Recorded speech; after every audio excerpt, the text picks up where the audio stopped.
મારી સાથે અહીંયા બીજા લોકો પણ જોવા છે. કુંવરભાઈ, શું કહેશો આજની શપથ? તમામને શુભકામનાઓ, શુભેચ્છાઓ. શુભેચ્છાઓ. બીજું કંઈ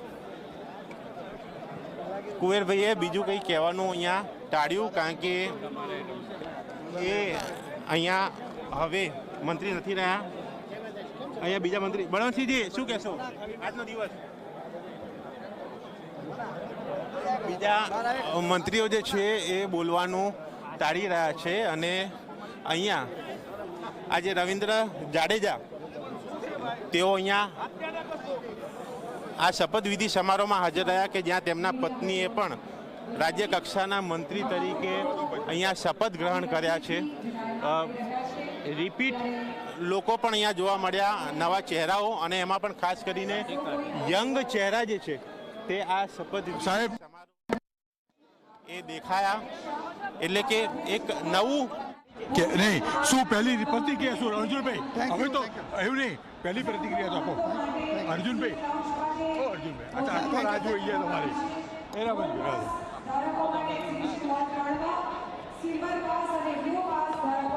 રમેશભાઈ ગાંધીનગર.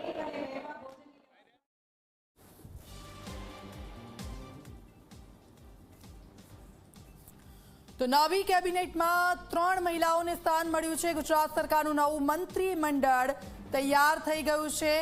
મંત્રીમંડળમાં મુખ્યમંત્રી સહિત જે નવા ચહેરાઓ છે એને સ્થાન મળ્યું છે. ગુજરાત સરકારનું નવું મંત્રીમંડળ શપથ વિધિ કાર્યક્રમ કે જે પૂરો થયો છે. 26 મંત્રીઓનું જોશ અને ઉર્જા સાથે ભરેલું આ મંત્રીમંડળ હવે તૈયાર છે.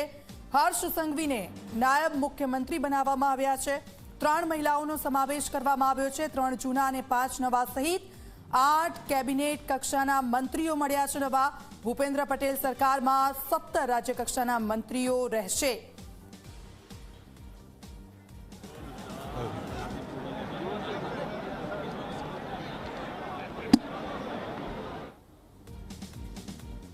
તો આપ જુઓ નવું મંત્રીમંડળ જોશ. અરે 2 મિનિટ. એના કારણે એમનું ધ્યાન ગુજરાતના વિકાસ માટે સતત હોય છે.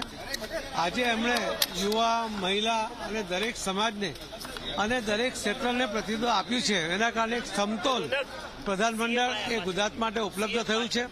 આના ખૂબ સારા પરિણામો આપણને આવનારા દિવસોમાં મળશે. ગુજરાત આખા દેશમાં પ્રથમ નંબરે છે અને રહેશે, એ આના પરથી આપણને વિશ્વાસથી આપણે કહી શકીએ છીએ. ધન્યવાદ.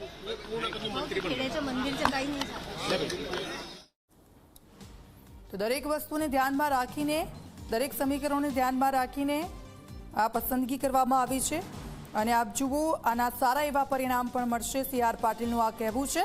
ભૂપેન્દ્ર પટેલ સરકારમાં 17 રાજ્ય કક્ષાના મંત્રીઓ રહેશે. આપ જુઓ આ તમામે તમામ યુવા ચહેરાઓ, શિક્ષિત ચહેરાઓ, મહિલાઓને સ્થાન આપવામાં આવ્યું છે.